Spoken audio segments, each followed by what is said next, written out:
Halo, dengan Bang Review di sini. Jadi udah terhitung 2 bulan ya aku pakai si Galaxy Z Flip. Sebenarnya nggak murni 2 bulan aku pakai doi terus sih, aku gonta-ganti ya. Tapi mainly aku pakainya ini dan kadang aku gantian sama si Samsung Galaxy S20 Ultra. Tapi selama pemakaian aku lebih sering pakai si Galaxy Z Flip karena ya bentuknya yang aneh. Ya sebelum aku mulai full reviewnya, jadi kayak biasa ya, jangan lupa untuk subscribe dulu channelku kalau kalian pengen terus ngeliat video-video crispy kayak gini. Terima kasih.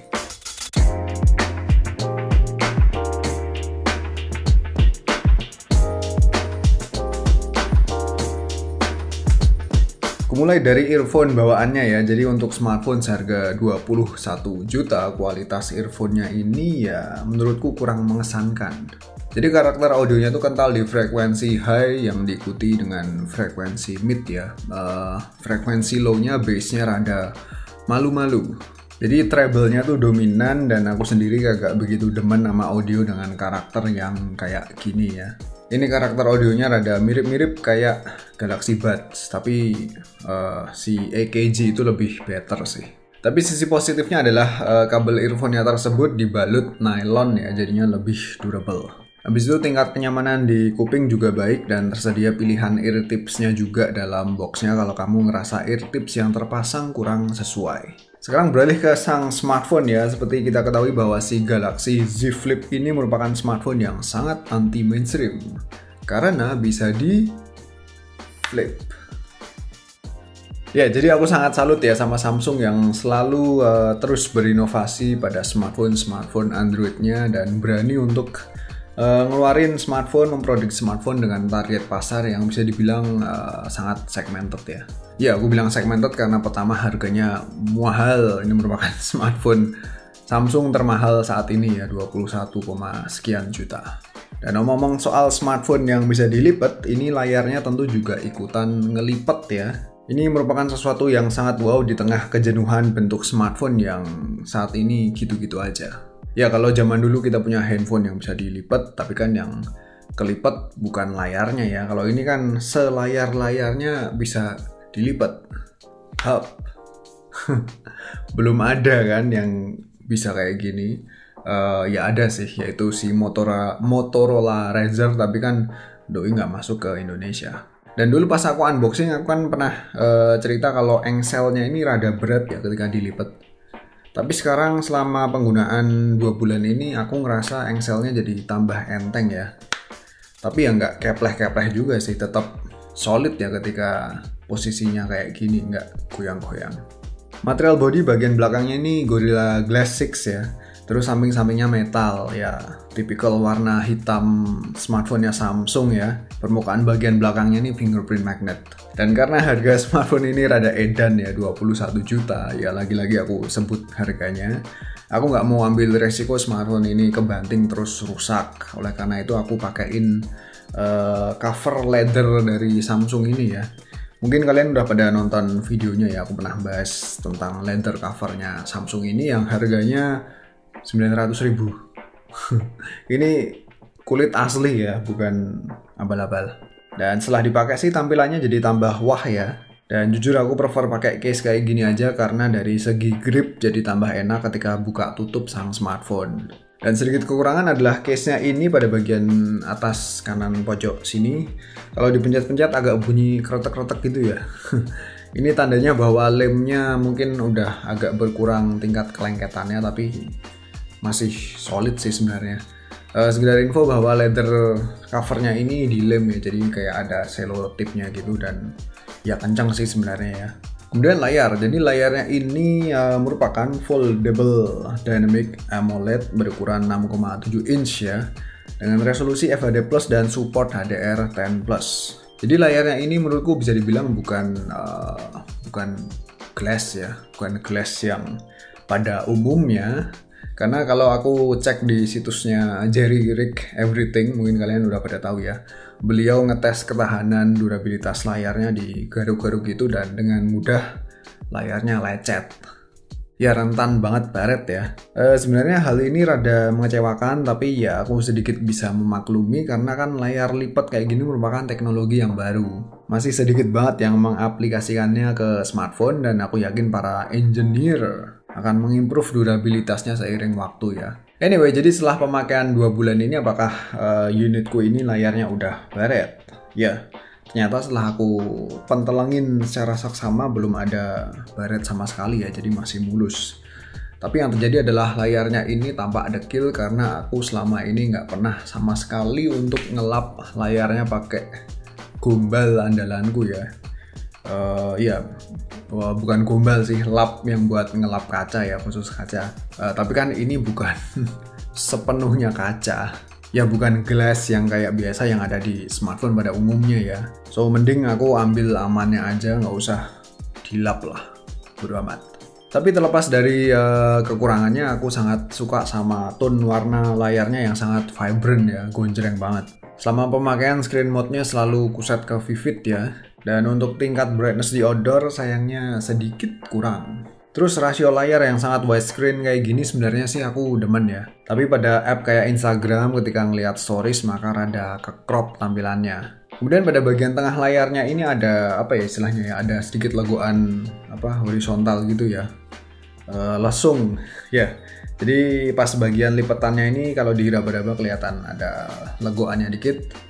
Kalau layarnya pas nyala gini sih nggak begitu kelihatan ya. Tapi kalau layarnya pas mati bakal kelihatan. Bukan jadi kekurangan sih menurutku, ini merupakan intended design ya tentunya ya, karena kan layarnya bisa dilipat. Dan tahukah kalian bahwa terdapat layar kedua di smartphone ini ya, tapi kecil banget. Ada di sini ya. Coba aku aktifin. Boom. Kelihatan nggak? Nyala kan? Matiin ya. Oke. Jadi layar secondary ini berukuran 1,1 inch, resolusinya 112 x 300 pixel. Dan ini Super AMOLED ya ternyata. Fungsinya buat apaan sih? Ya jadi kalau misal smartphone-nya dalam keadaan kelipet dan ada WhatsApp atau message yang masuk misalnya, maka sekilas akan muncul nama pengirim sama isi chatnya. Berbentuk scrolling text gitu ya, tapi nggak semua app support sih. Dan layarnya yang mungil ini sayangnya kagak bisa always on display, seperti pada layar yang utama. Tapi bisa di double tap sih, tek. Ya, kadang di double tap pelan langsung nyala, kadang kudu rada kenceng ya. Jadi kalau misalnya ada notif baru yang masuk, maka indikatornya adalah terdapat titik orange di sampingnya. Dan layarnya ini baru akan terus hidup ketika sedang dicas ya. Nanti kelihatan indikator baterainya udah berapa persen. Kegunaan lain pada layar sekunder ini adalah sebagai cover screen preview ya. Jadi ini bakal aktif kalau kita sedang pakai kameranya. Ya bisa kita hidupin atau matiin ya. Ketika sedang pakai kamera belakang terus cover screen preview-nya diaktifin, maka layar sekundernya ini akan nyala dan nampilin apa yang sedang dibidik oleh kamera belakangnya. Tapi penampilannya tentu ke-crop ya.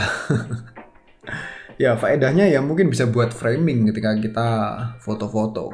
Ketika pengen selfie atau syuting video diri sendiri pakai kamera belakang. Tapi ya itu tadi ya, tampilannya ke-crop, jadi menurutku buat framing juga kurang efektif. Intinya sih menurutku layar sekundernya ini hanya mampu memberikan benefit yang nanggung. Ya, bisa sebagai penanda notif masuk tapi kagak bisa always on. Kudu di double tap dulu ya untuk ngelihat ada notif masuk atau enggak.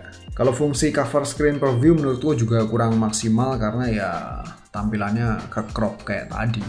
So, balik ke topik utama ya. Jadi faedah paling besar dari smartphone yang bisa dilipat itu apaan sih? Ya tentu adalah dimensinya yang jadi lebih compact ya. Dilipat, masukin kantong jadi lebih enak, nggak makan banyak tempat. Itu yang pertama ya. Habis itu pada kondisi terlipat maka layar akan menjadi lebih terlindungi karena tidak terekspos secara langsung.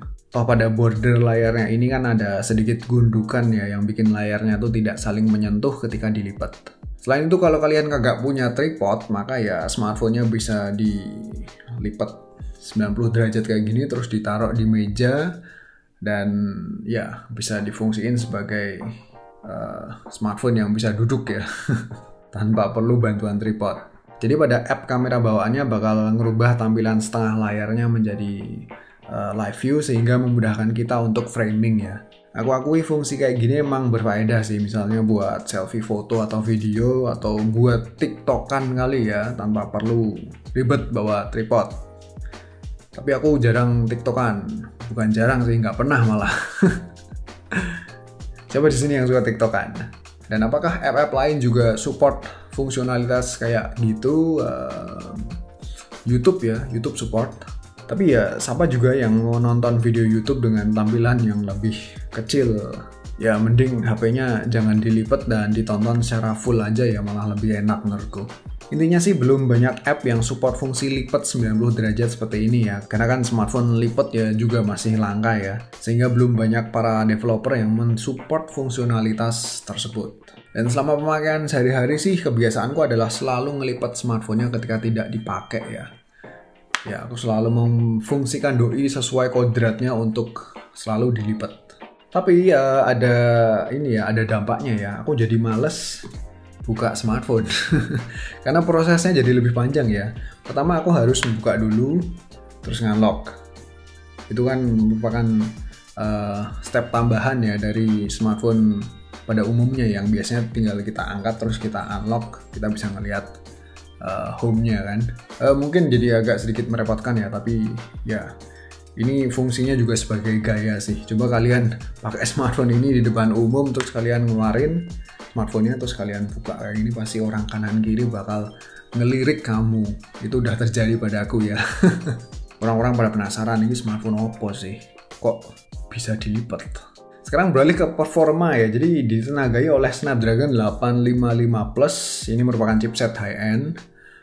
Walaupun bukan keluaran terbaru, tapi performanya masih sangat kencang banget. Buat navigasi sana-sini, multitasking kerasa smooth.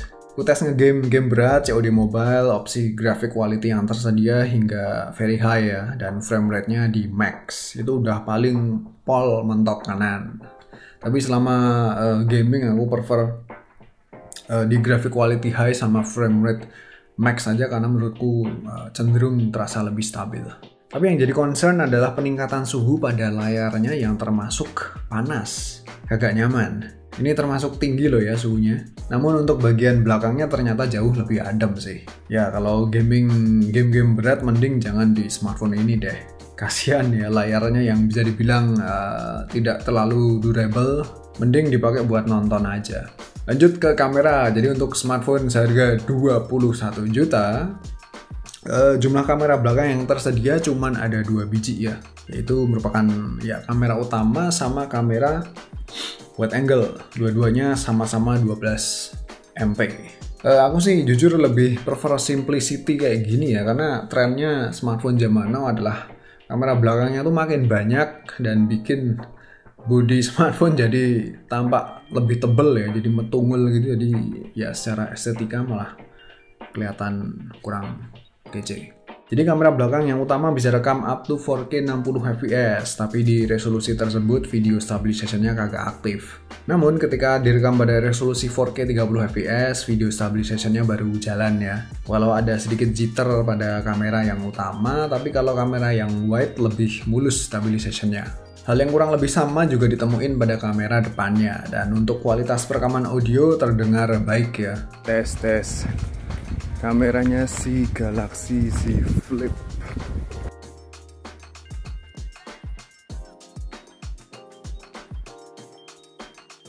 Anyway, fitur Super Steady tentunya hadir. Di sini video stabilization menjadi sedikit lebih baik, tapi resolusinya hanya up to FHD ya ketika Super Steady-nya diaktifin.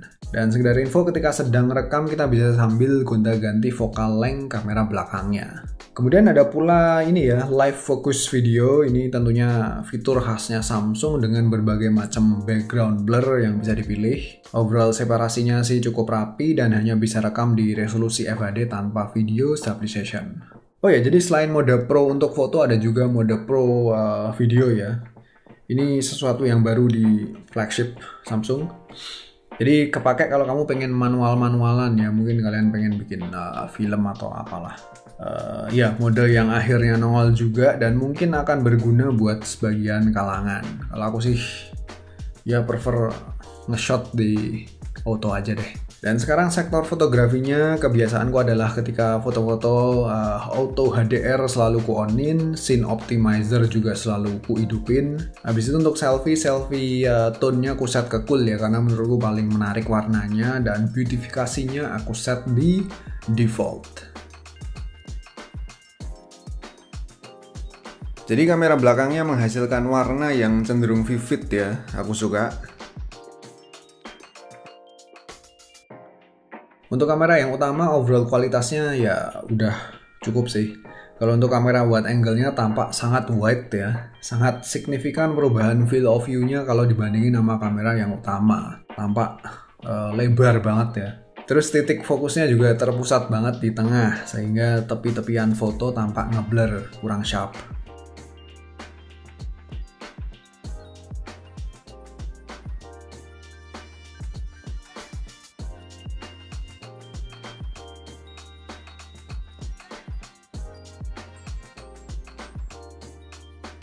Dan untuk night mode, di sini night mode-nya mengingatkanku pada Galaxy S10 serta Note 10 ya. Baru kerasa perubahannya ketika kondisi cahayanya gelap banget. Mungkin lebih oke kalau disebut dark mode kali ya. Karakternya adalah exposure serta dynamic range akan sedikit di boost. Namun light flare kadang masih kerasa.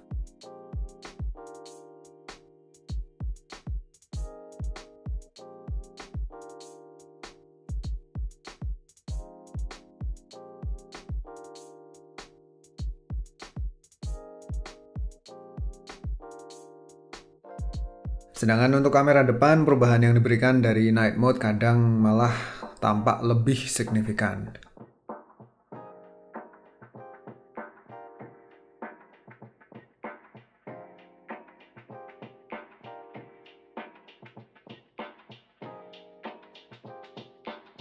Dan tak lupa terdapat live focus alias bokeh, di mana tingkat blur dan bentuk blurnya bisa dipilih sesuai selera sebelum dan sesudah fotonya dijepret. Untuk mode ini aku nggak ada komplain sih ya, dan kamera belakangnya tentu menghasilkan kerapian bokeh yang lebih baik daripada kamera depannya.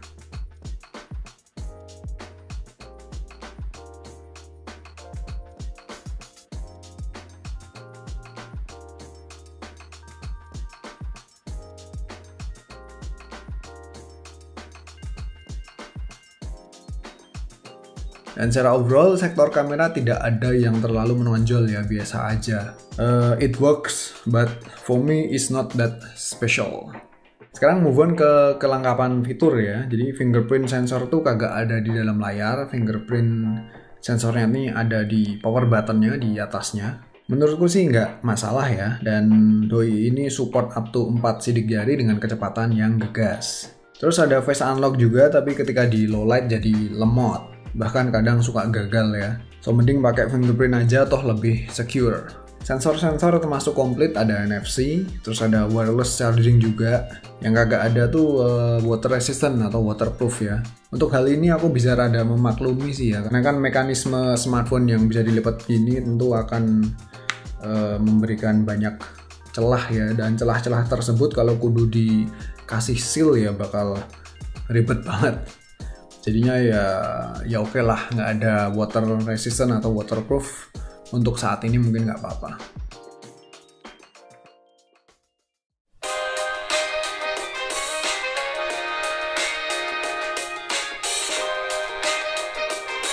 Oke, Samsung Galaxy A31 ya, yang pasti adalah smartphone ini punya baterai yang gede ya, 5000 mAh dan support 15 watt fast charging. Habis itu terakhir baterai, jadi kapasitasnya ini tergolong kecil ya, cuman 3300 mAh. Tapi aku bisa dapetin screen on time total 4 jam 53 menit. Dengan battery life selama sehari lebih dikit. Kagak awet banget tapi juga kagak boros sih ya. Mungkin ini karena kebiasaanku yang selalu ngelipat sang smartphone ketika kagak dipakai. Sehingga always on display-nya juga jarang aktif ya. Terus untuk durasi ngecas dari kondisi 10% hingga 99% membutuhkan waktu 1 jam 42 menit. Cukup cepet sih, tapi kagak terbilang ngebut untuk standar flagship zaman now. So, Samsung Galaxy Z Flip. Jadi sektor yang paling memuaskan dari smartphone ini adalah apa ya? Kalau menurutku ya, tentu adalah eksklusivitasnya. Mengingat harganya yang mahal banget, jadinya tidak terjangkau oleh banyak kalangan, hanya kalangan-kalangan tertentu yang bisa memiliki smartphone ini karena harganya yang mahal. Limited, yang punya ya cuman wong-wong sugih. Aku sugih ya berarti. Amin. Ya karena aku reviewer ya, aku kudu nyobain ya. Ini aku beli nanti aku jual lagi sih. Ditambah lagi dengan wujudnya ya, layarnya yang bisa dilipat. Ini tiada duanya di Indonesia pada saat video ini dibuat. Layar lipat kayak gini merupakan teknologi terkini dan orang awam bakal wow ketika ngelihat kita sedang membuka tutup smartphone ini. Ini terbukti ketika dulu pas COVID belum merajalela, ketika aku buka smartphone ini di keramaian, maka orang-orang ya at least ada yang merhatiin lah. Dan teman-temanku juga pada wow kalau melihat smartphone ini karena terkagum-kagum layar bisa dilipat. Secara fungsionalitas juga menurutku ya paling berfaedah untuk bikin dimensinya jadi lebih ringkes doang ya. Dan intinya kalau kamu pengen tampil sugih, eksklusif, anti mainstream, maka smartphone ini cocok banget buat kalian ya. Asik banget buat gaya sekaligus mendongkrak status sosialmu ya. Ya, iPhone itu sekarang udah nggak begitu eksklusif, sedangkan ini lebih eksklusif. Guys, gitu aja full review si Samsung Galaxy Z Flip.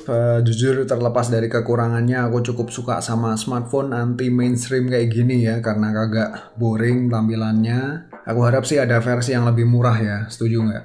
Mungkin untuk versi lebih murah ya kasih aja spek yang tidak begitu tinggi, jeruan yang tidak begitu kencang, high end. Terus bodinya plastik ya monggo nggak apa-apa. Layarnya nggak usah AMOLED. Apa kudu AMOLED ya? Terus bagian depan sini nggak usah dikasih layar sekunder, mungkin harganya akan lebih murah kali. Dan in the end aku ucapkan selamat serta salut kepada Samsung yang telah berani berinovasi kayak gini ya. Ditunggu inovasi lainnya yang keren serta nyeleneh lainnya. Yowis, gitu aja. Thank you for watching. Jangan lupa untuk follow juga IG sama Twitter kayak Bang Review, dan sampai jumpa lagi pada video lainnya. See you.